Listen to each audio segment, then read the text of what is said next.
Get down with D&D. Yeah, you know me. Get down with D&D. Yeah, you know me. Get down with D&D. Yeah, you know me. Who's down with D&D? This whole party. Down with D&D. Yeah, you know me. You down with D&D? Yeah, you know me. I'm down with D&D. Yeah, you know me. Who's down with D&D? This whole party. Hello and welcome to Down with D&D. I am Sean Merwin and I am here with Teos Alpha Stream Abadia.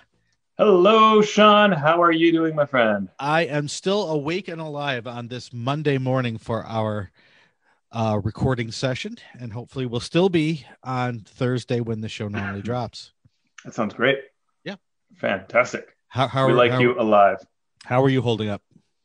Pretty well. I've been doing a lot of, the usual juggle of writing and family and stuff. But what I love is just when I'm like deep into a writing project. I mean, I'm actually coming out of it now. But when I go through that process, like just all the ideas, it reminds me of a turkey basking in its juices. Really. Yeah, it is. No, it is. There Sean, are phases of writing, and thinking is one phase.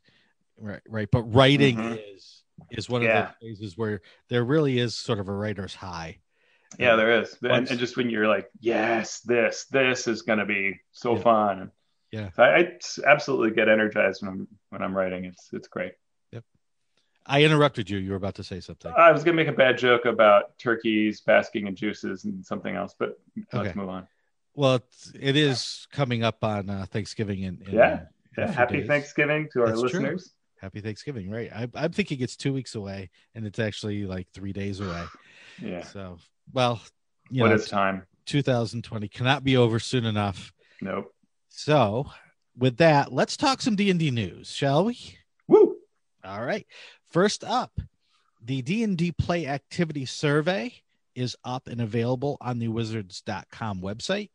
They want to hear from you. They want to hear about your play, your purchases, your interactions with the game, both when you first started and what you're currently doing. And they want it in several languages, which is new. Yeah, that's kind of cool. So English, German, Spanish, French, Italian, Japanese, Polish, and Portuguese, which I think are all the languages where D&D is written through the license agreement they have to translate in other countries. Okay, that makes sense. And I am not surprised. Well, I'm a little surprised by Polish. That seems pretty specific, but hey, maybe Polish is spoken more than I had imagined. Yeah, I think that the biggest issue from what I've seen is just that the economy makes it hard to purchase the books there. But I do believe that's one of the places where there are translated copies. Although I didn't see on the list, I think Korea is an area where the book's available, and there may be a couple others. So actually, now that I look at the list second time, there may be some slight differences. But yeah, it'd be interesting to see whether there's some math behind, some data behind this, right? Yeah, I know that we have, at least in Adventures League, there is a Russian contingent that's not insignificant, and so and AL has a group in the Arabic region. I'm trying to think where they're based. I can't remember. I cannot remember, but there's an account for it on Twitter. And then Singapore. Yep. So there are a couple of pockets that aren't covered by this, but yeah, very interesting. I'm surprised they didn't do it in Australian. Well, I mean, I thought some of the questions were worded strangely, so maybe that's why. Maybe that was Australian. We just didn't know it. Exactly. No offense to our Australian listeners out there. It is a huge survey, so set aside some time, but I thought it was worth doing. I mean, first of all, you get to vote for Dark Sun as the best setting, as you always do. I mean, I know all the listeners do that. But there are a number of interesting questions there. You just have to allot some time to go through it. Yep. And it's always interesting to me to see what they ask, what they might ask that's different from previous iterations of this survey. Yeah. And it got me cogitating on how when I learned to play, there was no internet. There was barely telephone. So, so you learned in a very specific way. You either learned by reading the books, and those books were not easy to read, or you learned by sitting down and playing with someone who at least pretended to know the rules. and how different that is now. It's supremely different. And when you look at these survey questions, you realize how it's almost like the way that so many of us learn isn't almost an option anymore in the survey, or it's really sidetracked. It's all these assumptions around digital space, digital communication, digital learning. Yeah. And when I look back at my purchases, it's like, did you buy this book? Yes. Did you buy it in hard cut, physical form or digital? I'm like, digital. Huh. Yeah. I still love the paper book, but anyway. Yeah. So that is there. Go to the wizards.com website and it'll be one of the first things you see. Click on it, give them your feedback so they can make sure that your needs and your wants are covered when they make their new plans for their publications. Also up on the Wizards website is the D&D Holiday Gift Guide. You can download it in 3 flavors, the US, the UK, or Asia Pacific, which apparently includes Australia. It's actually more that it's maybe really what they mean is Australia, or it's through Australia. Okay. It's very for saying Asia Pacific, right? Which to me does not immediately trigger Australia, right? That seems to kind of, it's all through Amazon AU and the like, and so it's maybe a little Australia focused. Yeah, and some really neat things. I have to admit, I'm not a big consumer, but I did purchase a couple of things for family and friends that really stuck out. What did you think of the gift guide? Yeah, I was actually surprised at how many of these items I had not heard about, because I do follow this sort of stuff. I don't necessarily buy a ton of it, but I like to see, who's making the t-shirts and what are the designs, and, right. Why does Drizzt have the wrong swords in his hands? And, there are just other things here that I was like, well, I've never seen that mug or that glow in the dark, whatever. And, all these doohickeys. And so it's surprising. There's this much stuff out there. And I don't think actually the brand is doing a good enough job of pushing it. Yeah. Yeah, it is true that I like to, even though I'm not a consumer per se, I like to keep my eye on what the brand is doing. And there were a lot of things that I was just like, I had no idea that this was a thing out there. Yeah. And I can only imagine what that means then to the more casual player. They really are not aware that these things are available, right? And yeah. I guess unless they're walking through Target and they happen to see one of those t-shirts. Yep. Or a mug. While we're on the topic of surveys, there is an Unearthed Arcana survey for the subclasses that we mentioned a few weeks ago, the Ascendant Dragon Monk and the Drake Warden Ranger. So if you had feedback on those subclasses, you can go to the Wizards website and give them your thoughts. A couple of mappers in the news. Deven Rue has maps for Icewind Dale available for sale. Yeah, it's pretty neat.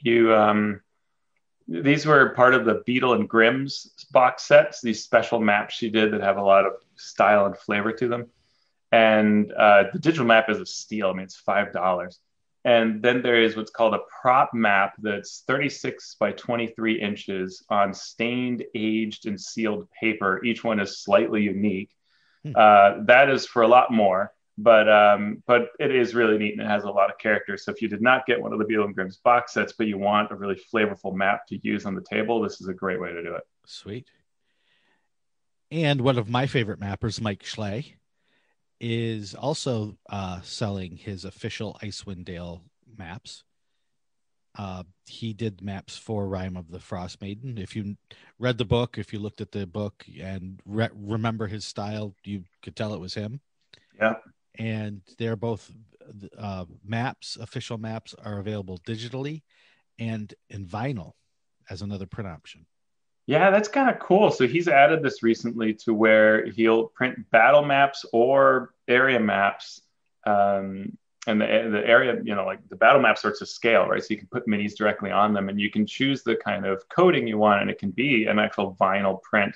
Mm-hmm. And I thought the prices were really all very reasonable. The digital stuff is just, so cheap. It's really great. Yeah. Though I will say, for any of these kinds of maps, you can sometimes get them through various D&D resources. Either they'll make them available on a product page, or some of them will be in Dragon Plus issues. But this is a great way to get them all. Bundled digital maps for $15. He has a code Frozen North that you can use, all one word, capital N, capital F. Frozen North gets you 15% off of all the digital content. And then the print maps are pretty reasonable as well. And if you join his mailing list, you get a code for 30% off. So you double your savings. Yeah. So if you do a lot of digital play or even in-person play, although probably you're not doing that as much now, Mike's site is a great place to get that stuff. Yeah. Lovely maps. Yep. So let's switch over to Adventurers League news for just a second here. The guidance for the release of Tasha's has been released for the Adventurers League Forgotten Realms campaign. Do you want to talk about that briefly here? Yeah, so it's a fairly quick read, as typical of these kinds of documents. It basically says you use the Tasha's rules for origin and proficiencies. You do not use the custom lineage rules that are in Tasha's. You can change a skill or a subclass, which is something that Tasha's offers, and you can do that at levels 5, 11, 16, and 20. They give you the rules for training. They tell you how many downtime days and gold to spend. And it's only done if there's a subclass you've not had before. So if you're switching subclasses, you pay that cost and now you've got it done.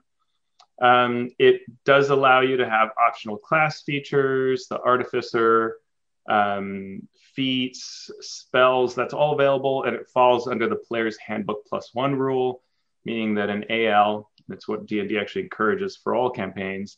The rule is that your character can use the player's handbook rules and then choose one other book to use.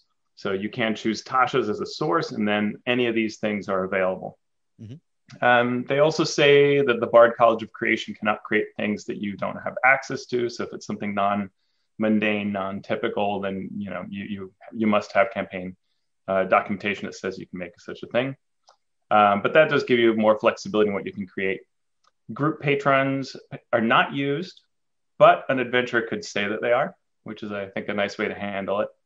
And similarly, sidekicks, you don't use those rules unless you're instructed to do so by the adventurer, and environmental hazards would only be used if an adventurer adds them.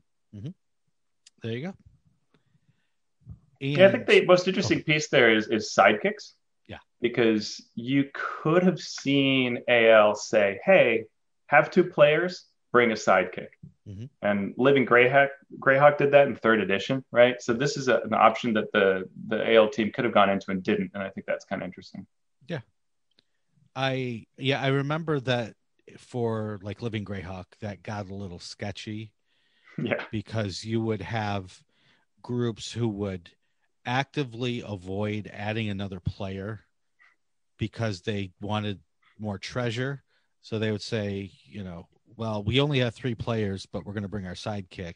So now we have 4, and it's a legal table.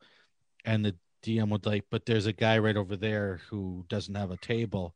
He's like, please, they would either try to avoid that player. It got a little bit sketchy, as I said. So I'm not upset that they didn't, but yes, it's definitely something that could happen. Yep. And you can see it coming in down the road. Yep.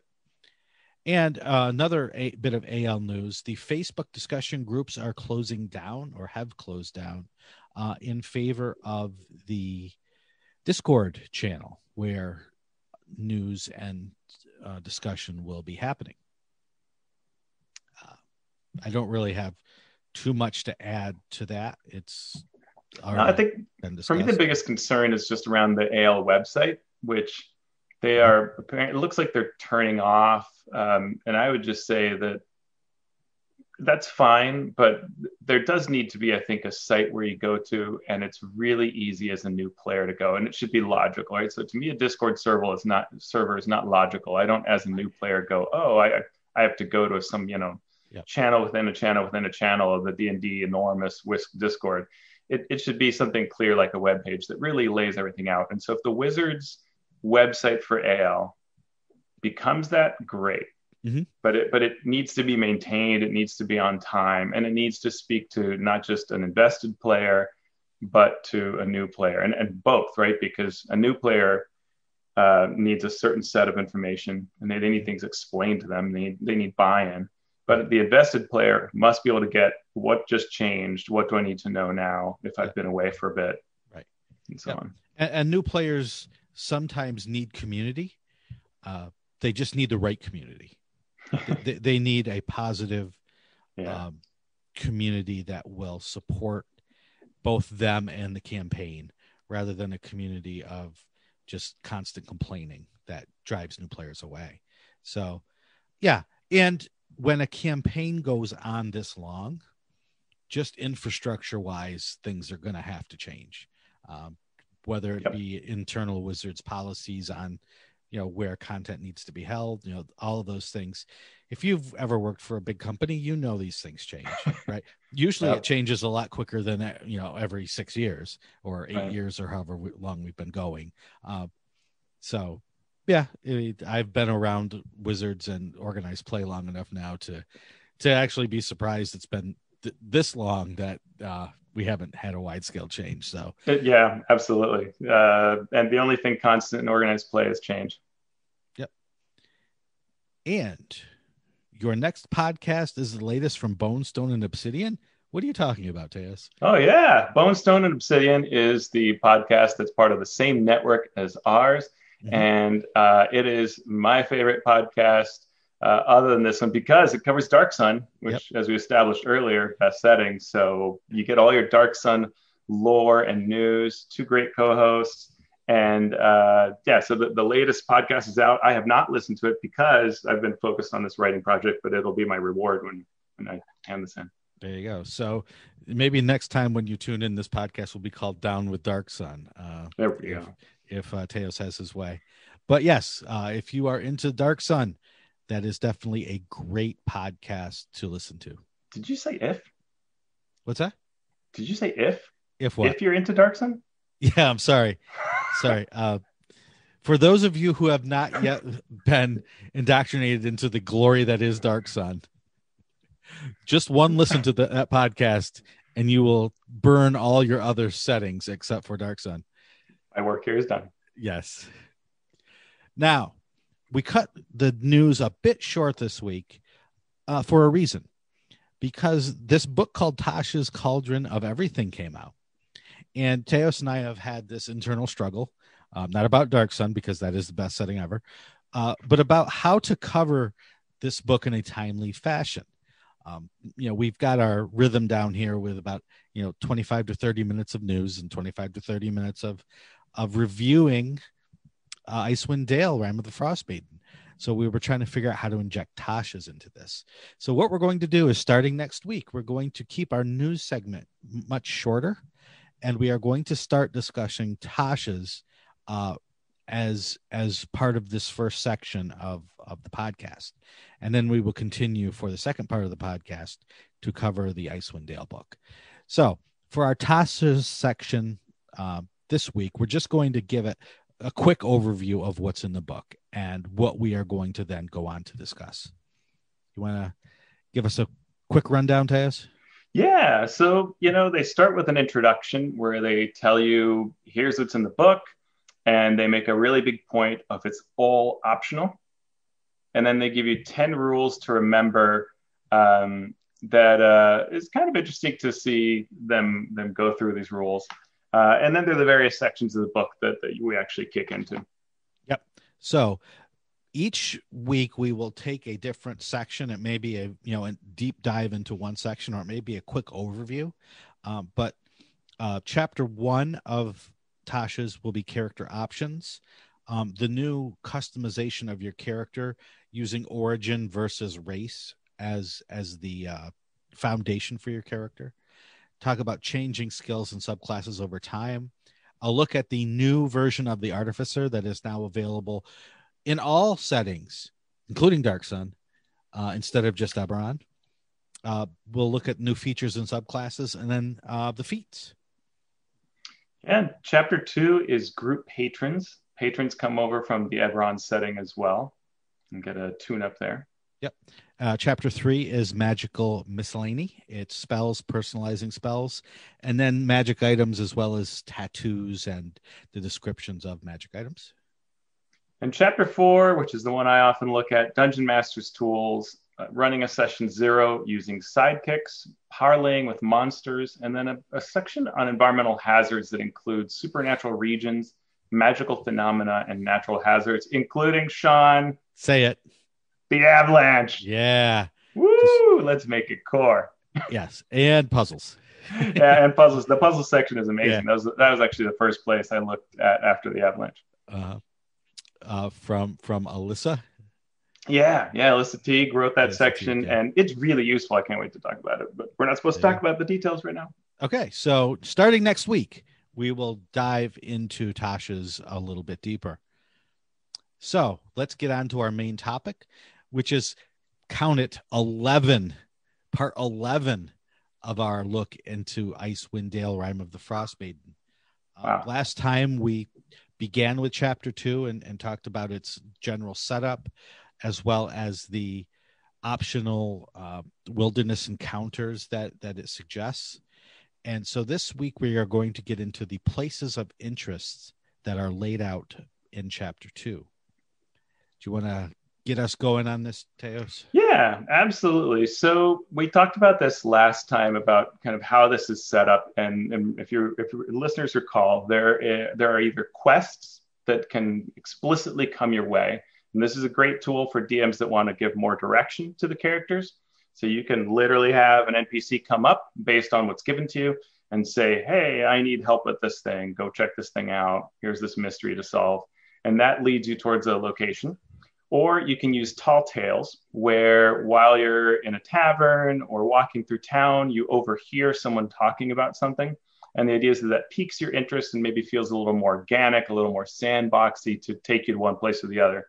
What's not really structured, we talked about that sort of quest board. There isn't a lot of advice here about how to dole these out. So you will have to experiment with how to do that. I like to do 2 to 3, no more than that, options at a time. And I like to have some control and say in it. So I will present sort of 3 or so options to the players, with one being maybe a little stronger push that I think is really awesome. But then I will follow what the characters do. And if they show little interest in one, I take that off the list. And so I create my own board of quests and rumors that the characters are following. Mm-hmm. But that's the basic concept here, is that, they are 4th level and they're going to go and do this through 6 to visit these various locations on these sort of disparate quests. Yep. And it's important to note that some of the quests are triggered by NPCs that they may have met starting right at 1st level. Some of the towns, and might be a mention of it in that first chapter, but it's the weight behind it. Really, you don't get a feel for that until you come to chapter 2 and read about the quests that, the dude who lives above the temple in this town, who has a friend out in this cabin. You don't realize how important that might be or what it means until you read this chapter. So that's why it's important to read ahead, particularly in this source book, to be able to connect those dots and realize what you're doing ahead of time. If you introduce a quest without actually knowing what the quest is. Yeah, and or how hard it is, right? And I think there's very little warning about that. You can follow the goblins back to their town. Well, you better not do that until your 4th level, by the way, because you'll get spanked by a lot of goblins. Yep. So that's why we're doing this work for you. That's why we're letting you know what these quests entail. Anything else you want to hit generally before we jump into one? Most likely, I probably made notes that I completely forgot about. That's the story of my life. It's basically what I just mentioned in that story flow. Mm-hmm. I agree with you. It's hard as a DM to make a good storyline, make a good character plot line when the encounters that you're given aren't explained well ahead of time. And, one of the things that I've learned running or editing or DMing for organized play is I can get an adventure and I can read it and I can say, oh, these encounters are awesome. The characters are going to love this. Everything's great about it. And then when I actually run it, I realize there's no reason for the characters to go from encounter 1 to encounter 2. Yeah. Or they may never know that encounter 2 is even a thing. So then as the DM, I have to come up with a reason for them to get there. And so that's something that when I write an adventure, I'm always very, very, very aware of. And this adventure does not do that connecting well. And we've already talked about yeah. this. Can I add a little bit to that, which is that I think one of the secrets is that it's all in how you present it, right? So if we go back to that job board that's in the Dragon of Icefire Peak, one of the reasons that works so well, even though it gives you very little about a quest, is that on the other side of the door where these things are posted is a grumpy guy that doesn't bother to tell you any details. Mm-hmm. So as a player, it all mentally makes sense to just get a sort of little quest, tiny hook, because that's what's going on. That guy didn't even bother getting any information, right? And so this is what you've got. And so it all works. And in your mind, it works. But what's harder is when you're a DM and the world of Icewind Dale is supposed to feel organic and 10 Town's supposed to feel like your home. And then you're supposed to have, someone randomly at a table mention a thing. And that's supposed to come off as smooth and integral to the narrative. Mm-hmm. And it's hard. I mean, a very experienced DM can pull it off, but it's hard. It takes sort of years of practice to do that. And the adventure does not get you past that. If anything, it makes it a little harder to do that. Yeah. That's where I liked, 2 episodes ago, we talked about how you could tie the characters to a town, right? Especially if they end up running for speaker. Mm-hmm. And that involvement then can mean that other towns bring quests to them. And now it makes more sense. Now it has a narrative underpinning, a logical basis in everyone's brain of why a random person comes in and tells them a rumor they heard. Mm-hmm. Hey, hero, you know what I heard? Right. And it makes sense. Yeah. And as Teo said, it can be just as simple as, rather than having them wander the 10 towns, establish a base, and then you can pick any character to deliver these rumors. Yeah, and that ties into what was really neat at the beginning of the book. They mentioned this sort of reputation system, right? The renown that happens. Right. And so that's a good way to represent that people are coming to them. Mm-hmm. So right. do we want to dive into the actual quests themselves? All right. So the first quest is called Angujuk's Bell. Yeah. The tall tale, or the quest line that leads there, is they say the Frost Maiden lives on a misty isle hidden among the bergs in the sea of moving ice. There's a mighty strange whale with a boat on its back that swims in those frigid waters. I bet it knows where the island is. You can catch the whale at Angujuk's Bell, an old anchorage, but you must ring the bell hanging by the pier to call it. All right, cool. Very, very flavorful. I like that. So that's just the rumor they hear that can lead them there.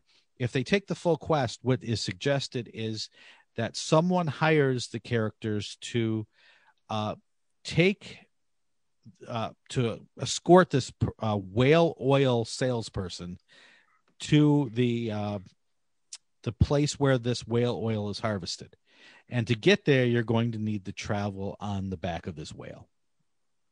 So one's a rumor, one is a full quest hook with a whale oil merchant from Bryn Shander hiring the characters to escort her to the site. Yeah. So pretty cool.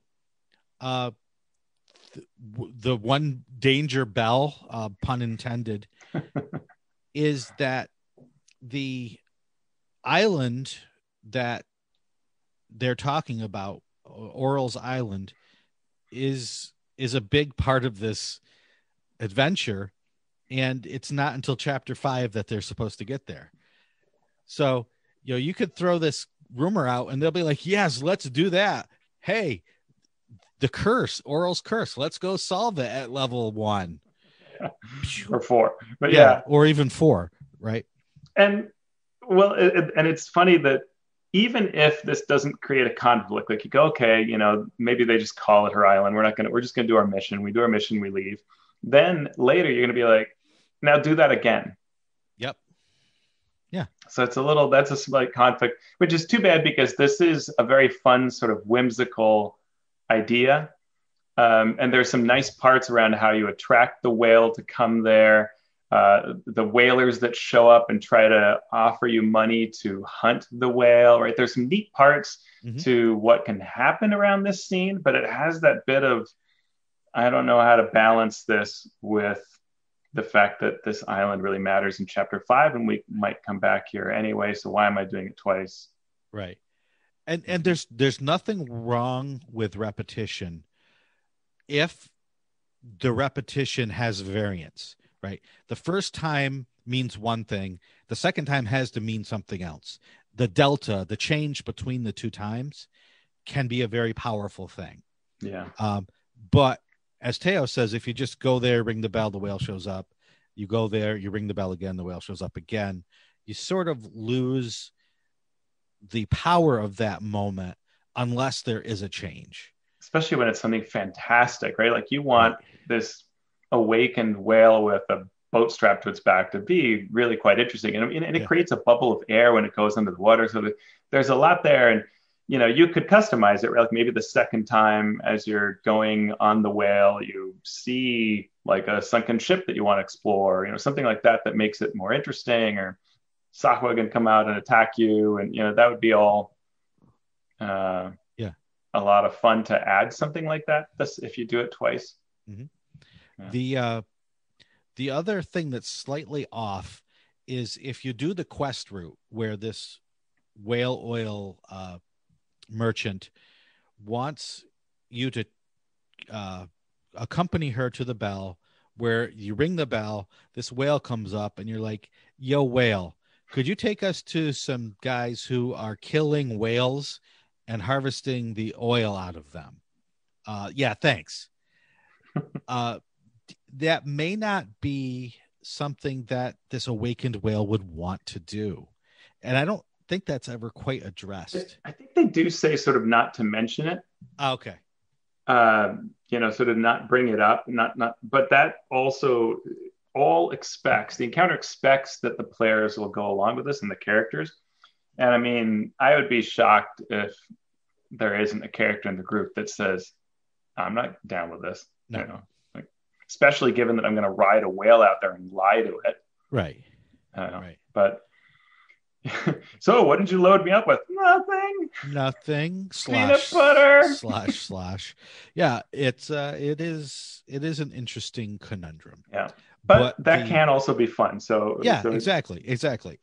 So just again, know your players, know the characters, what they are going to or not. And I love the fact that as presented, this sort of encounter quest is it's presented in a way that you can go in many directions. You can go a combat route, you can go a role-playing route, you can go sort of an exploration route, an interaction route. It's something that I would love to see more in products, where rather than just have the encounter and you know it's going to be one thing or another, give those options for how to run it in a different way that your players may gravitate more toward. Yeah, and it's easy to customize. Great points. Yep. All right, so that is the first quest.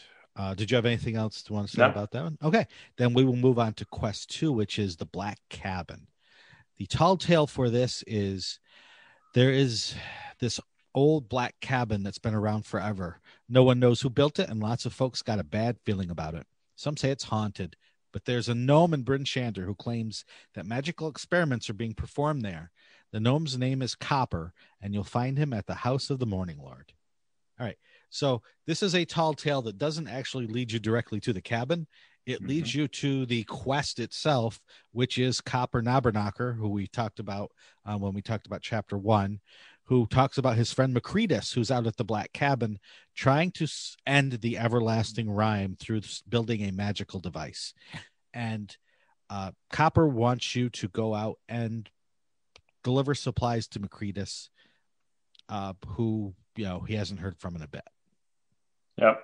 So not an unusual or uncommon quest/rumor line.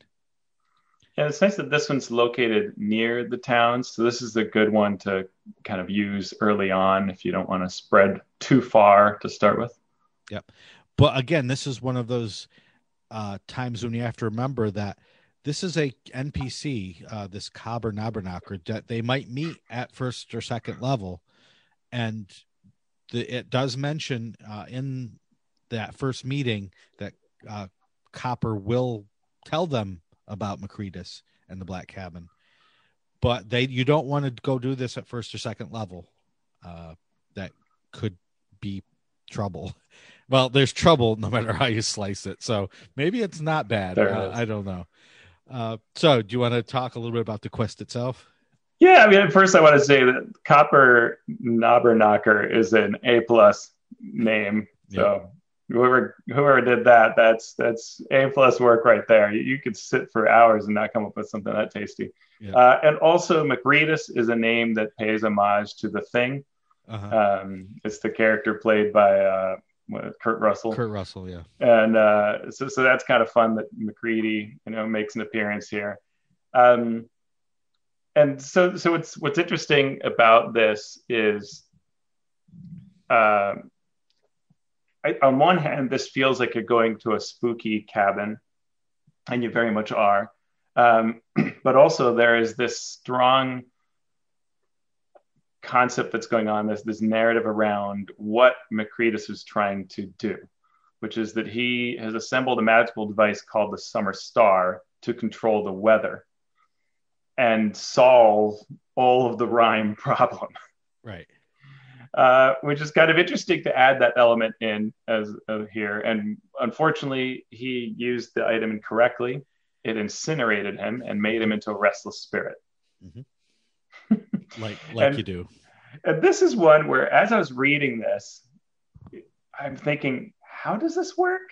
Because the way it's laid out, it's sort of, you really do have to give this the whole read. Yes. To understand it, right? Because you have all of the approaching the cabin, and there are dangers and so on. And then there is the artifact and a mystery angle to it, and you can get possessed by it. It's wow. Yeah. So I was, there's the main header, which is the name of the quest, which is the Black Cabin. I'm like, okay. The first subheader is Secret of the Black Cabin, and that's where it talks about what happened to Macretus when he died. Then the subheading is the spirit of Macretus and what the spirit does. And I was like, okay, good information. And then the next subheading is dying in the Black Cabin. And I'm like, wait a second. How many adventures have I read where one of the major subheadings is what happens if the characters die here?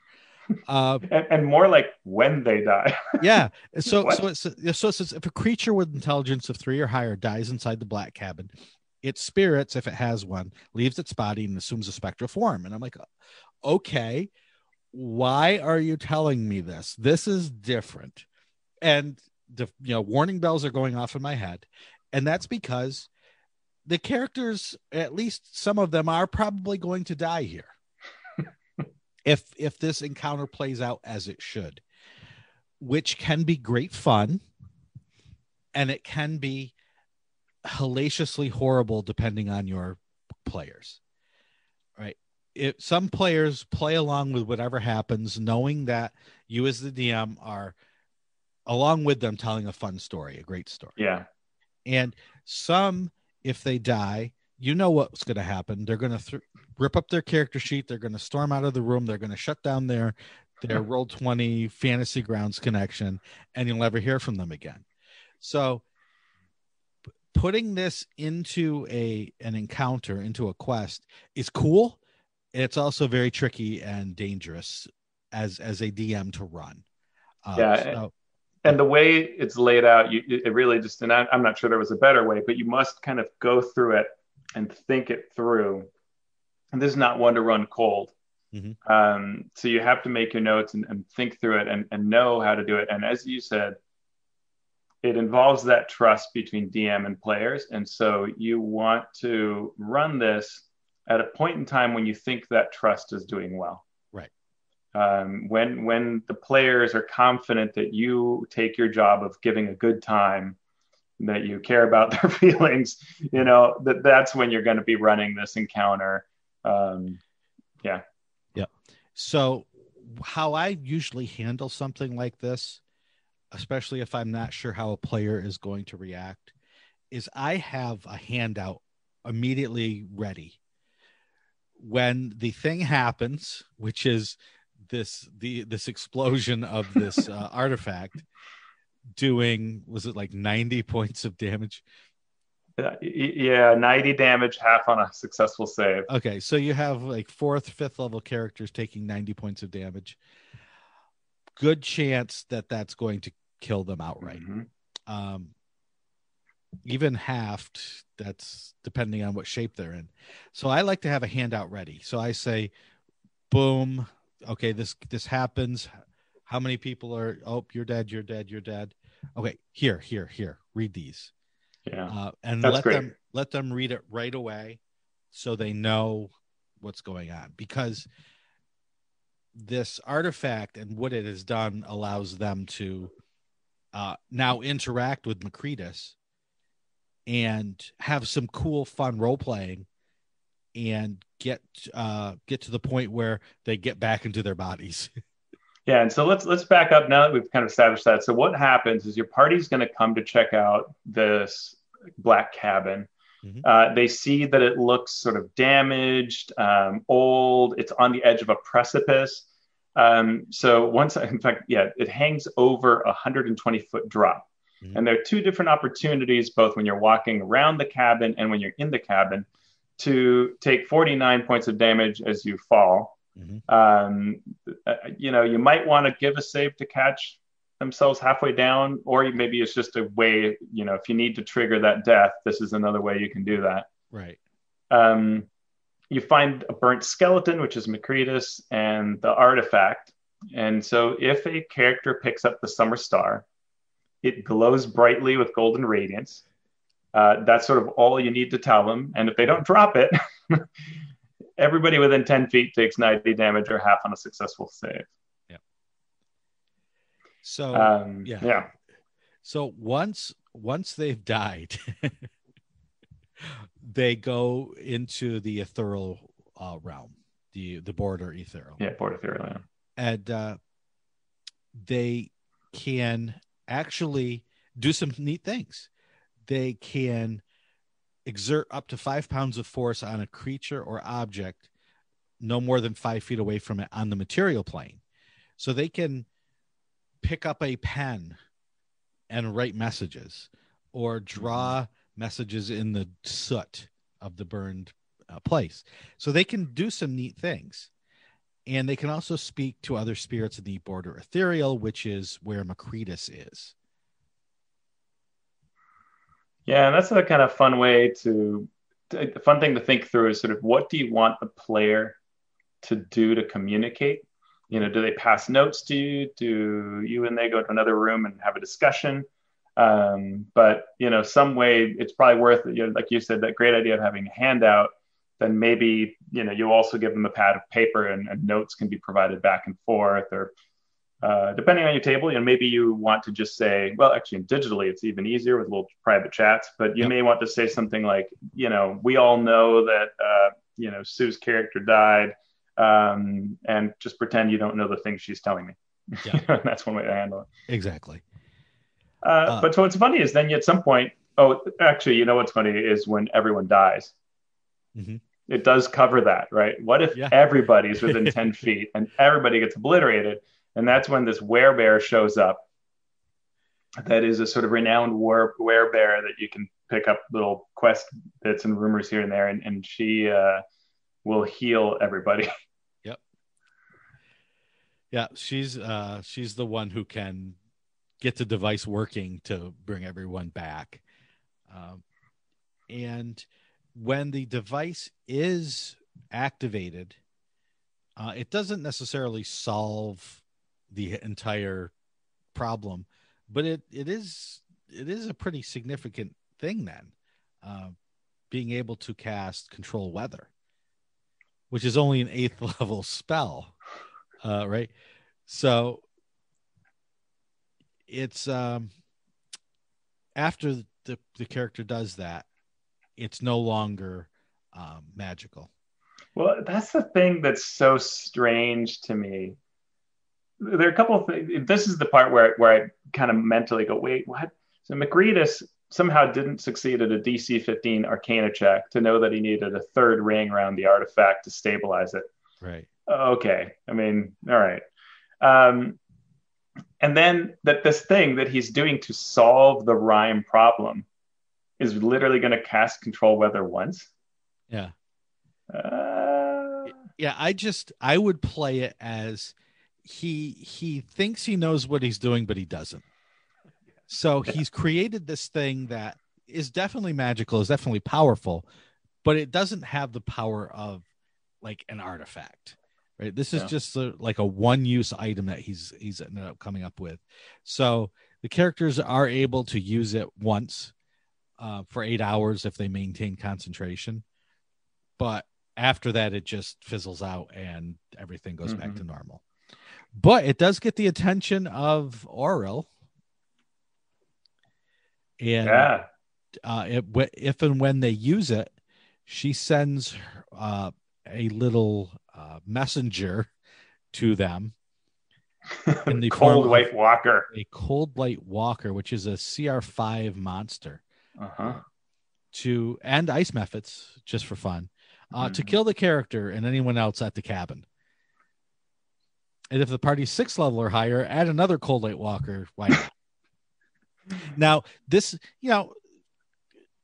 characters for one combat, characters can take on a lot.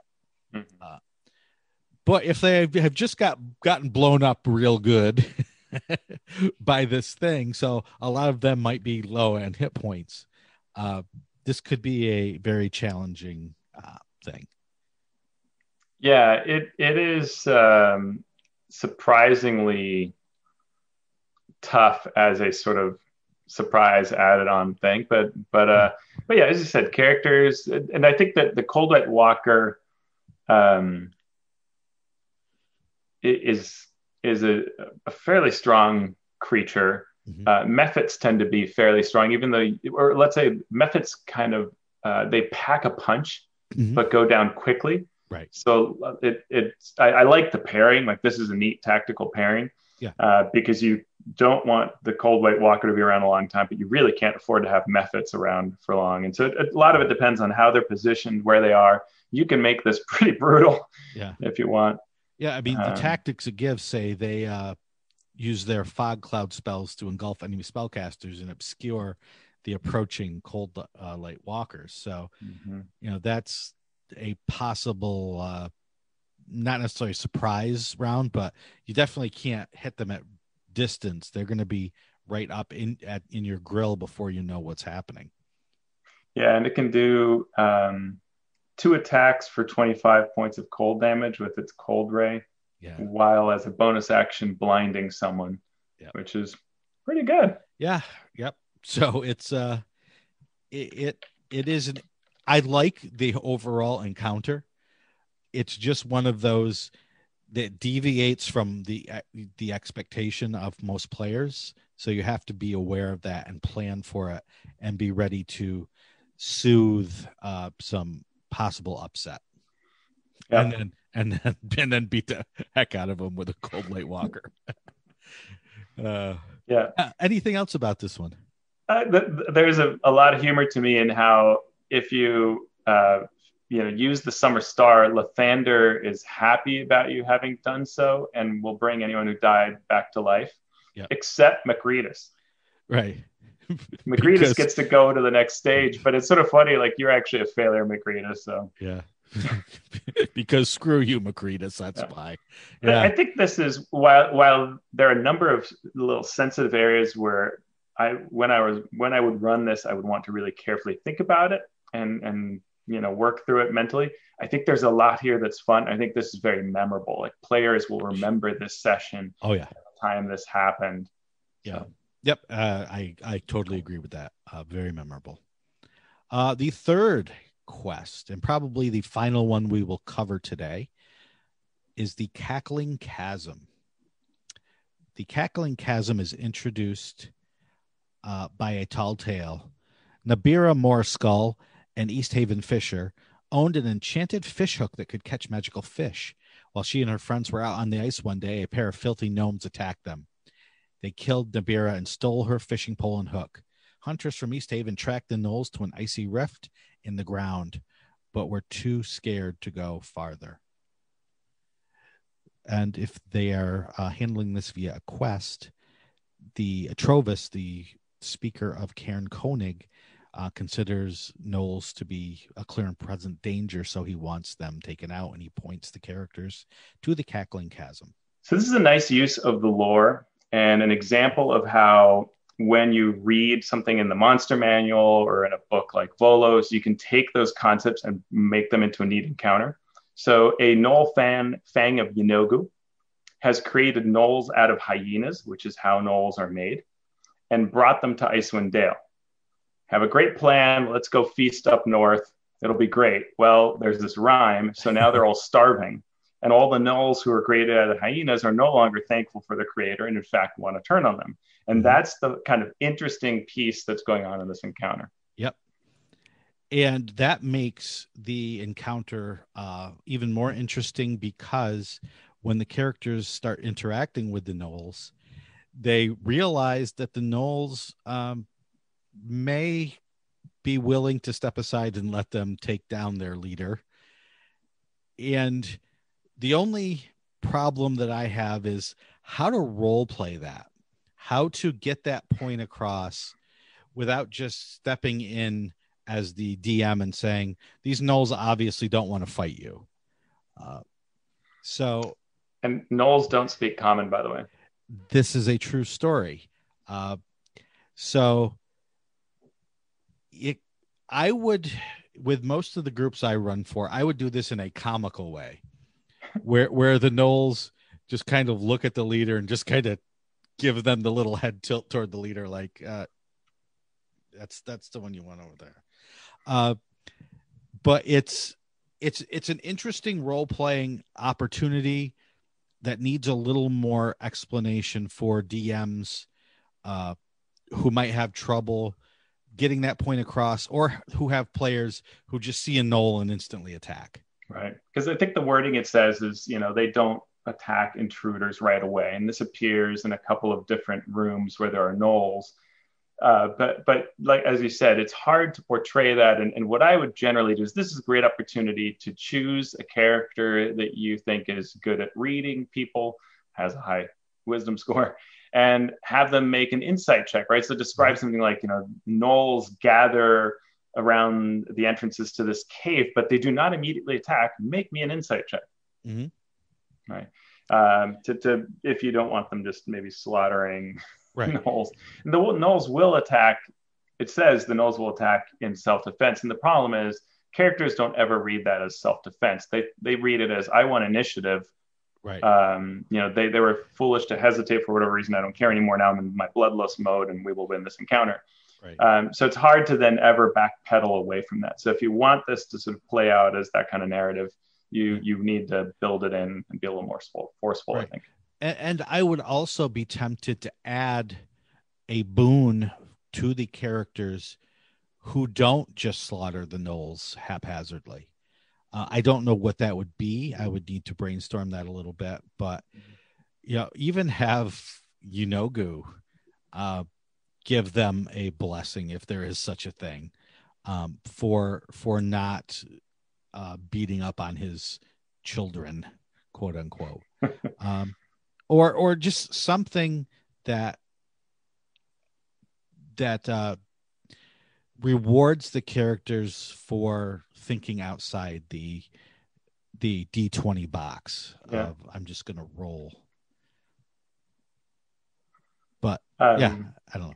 And there's some other fun things. There's when you're leaving, 6 gnolls are coming back from a hunt. That's sort of, again, you have to deal with the, we're not your enemies, or are we? There is a magical fishing pole. Yeah. The magical fishing pole is interesting. It's actually the hook, right? That's magical. Yeah, the hook. Yeah. Because it's odd that it's the hook of Fisher's Delight. What it does is actually more powerful than it seems, possibly. So if you throw this hook tied to the end of a fishing line into water of at least a 10-foot cube, after each hour, roll a d6, and on a 6, a magical fish appears on the end of the hook. So if you do that every hour for 16 hours. Although it only works once a day. Once you capture a fish, you can't do it until the next dawn. All right, but it is a fish a day, which is you're assuming you don't have horrible odds. 6 hours, you've got a fish. Yeah, there's a 60% chance then that the fish you get is magical and will provide a day's worth of nourishment. So you can feed one person every day with this magical hook, basically, which is what the gnoll leader is doing. Although it doesn't specifically say that. Because in his chambers, there is a fish sitting on, hanging up on the wall. No, I missed that. Exactly. Right. And so, that's something that could be used in this encounter. Yeah. That he's eating well while the rest of these gnolls are starving. They're going to be upset about that. And so if you can find a way to get that information across, have the gnolls arguing in a way that the characters can understand. Make the characters feel good about figuring out this little puzzle, this little social puzzle, and taking advantage of it. That's when it's a memorable encounter. That's when a month later you're like, yeah, remember that time those gnolls, and we talked to them and they turned on their leader and we helped them. That was cool. As opposed to, remember that time we rushed in and defeated 13 gnolls and found a fish hook. Yeah, that was. And I think, nothing changes their stat blocks, which is a problem, because even the Gnoll Fang of Yanogu that you're supposed to take out does not speak common, only speaks Abyssal and Gnoll. Yep. So unless somebody has picked up one of those languages, you can't even speak to the boss. So it limits that interaction. So I would throw some common into a couple of these so that they can, in a rough way, which can be fun role-playing, sort of, get some concepts out. Because gnolls don't pantomime, right? I mean, exactly. They're built for slaughter, and it's one thing to say, take out our leader, but they're not going to sit there and mime it or write on chalk. They'll just give up and eat you or die trying, right? There's only so much a gnoll's going to do. So you've got to give them a little bit of common, I think, so that you can get some of these points across. Right. Maybe have the Gnoll Fang of Yanogu try to plead with you, negotiate with you. Right. So here's how I normally run this as a DM. I have the players able to hear or see the gnolls interacting with each other in Abyssal. If a character speaks Abyssal, great. They win for speaking Abyssal. If they have a spell that will allow them, or some ability that will allow them, let them use that, because I have tongues, I have comprehend languages, something. Let them use that, because that reinforces the coolness of something other than a combat spell. If all of those things aren't true, then have them able to speak common at least a bit to get the point across. But always try to reward the sort of outside the norm thinking from your player base. At least that's how I tend to. That's beautiful. I love it. Yep, absolutely. That's great, because you don't want to provide a solution the module didn't provide that then undercuts players actually having a capability. And you want to reward toolkit spells and things like that. So you're You're completely on point. Yep, love it. So just a few tweaks. You turn this, oh yeah, Knowles in a thing, in a chasm, into a pretty cool, memorable encounter. Combat wise, if you are someone that runs using digital maps and minis on the map, this map, as well as many of the other maps, are very, very small. The room where the Knowles could run into when the characters enter from the main entrance, it has 1, 2, 3, 4, 5, 6, 7, 8, maybe 10, 11 full 5x5 squares. So if you have 6 characters in that room and 4 Knowles rush in, there is not a lot of movement going on. And a lot of attacks of opportunity. Which can be fun once in a while. But I think, at least from what I've seen as I've read ahead, there are a lot of maps that are done in this vein. This one's also interesting because outside of a room, you're in this ledge on this chasm that's shaped like a long mouth or wound kind of looking thing. And it's 200 feet down to the bottom. Yes. That you could potentially catch on to 100 foot down, but that doesn't help you much. So it's it's dangerous in that sense, and you don't want characters to fall. That's not the point of this encounter. So it's a little strange. Now you could treat the map as if it were 10 feet squares, which it's not, and that would then solve it. But yeah, I agree. It's a little too tight for what's supposed to happen in these rooms. Yep. Actually, more than a little. It is too tight. Yeah. So yeah, it's, as I'm looking at the map now, I'm like, oh yeah, there's definitely. Yeah, that's a good catch. I had not noticed that, but it's true. It's, some of these rooms are 1, 2, 3, 4, 5, 6 squares and some partial squares. That's only the characters can fit, and they're not going to. And there's always a bad one of the worst things about encounter design is encounters that unwittingly encourage half the party to be outside the room. Mm-hmm. To where they can't quite see things or interact with things.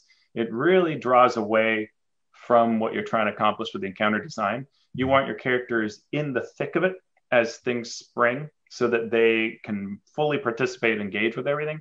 And you want the cool monsters you have to do the things to any of the players. Right. Having some sort of wall where only the fighter and the paladin can be targeted. Yeah. Yep. Yeah. And you said it best. I could think of 10,000 examples now of, encounter design where, the monster wants to pounce, but can only move 10 feet instead of the 20 feet needed to pounce. All of those things are coming to mind, and that's a discussion for a whole different episode. But just keep that in mind as you prepare to run this adventure, that you may not want to use the maps that are provided as they are. You may want to alter them a bit to make them more manageable for fun combats. And with this specific map, you can easily, they all ring sort of radially, so you can easily expand the walls that are on the outside, and it solves the problem in every room. Just stretch outwards, and then you've got it. Or just make the squares be 10 feet and adjust accordingly. There you go. So that is our initial look at the first 3 of the places of interest in Chapter 2. We will continue looking at them next week, along with our first in-depth dive into the content of Tasha's Cauldron of Everything. And so anything else you wanted to throw in for this week, Deos? No, these were 3, fun encounters. They all have things we can pick at, but any 3 of these, they would be fun to run. Cool. And we will look at the fun of the rest of them next week. So we want to say thank you to our listeners, and thank you to our patrons who have gone to patreon.com/MMP and given us some money each month to host the show. So thank you. If you are a listener, we would appreciate it if you'd spread the word of Down with D&D on your social media accounts to let people know that you like the show. We do appreciate that as well. Speaking of social media, Mr. Abadia, where can people find you on social media? I'm in my house right now, and social media. At AlphaStream on Twitter, alphastream.org for the blog. I can tell I haven't added anything in the last couple of weeks because I'm on writing projects, but I have all these ideas. Yep. And I am on Twitter at Sean Merwin, or I often look at the Down with D&D forums at forums.misdirectedmark.com, where you can talk to Teos and me about what you are hearing over the air. Down with D&D is a Misdirected Mark production, the media arm of Encoded Designs. So, Teos, what do you think we should do now? Oh, sorry, I only speak Abyssal. I speak Abyssal, and he said, go kill some... It was either go kill some monsters or Dark Sun is awesome. I don't know. Just, one letter difference in there. Both. Okay. Get down with D&D. Yeah, you know me. Get down with D&D. Yeah, you know me. Get down with D&D. Yeah, you know me. Who's down with D&D? This whole party. Down with D&D. Yeah, you know me. You down with D&D? Yeah, you know me. I'm down with D&D. Yeah, you know me. Who's down with D&D?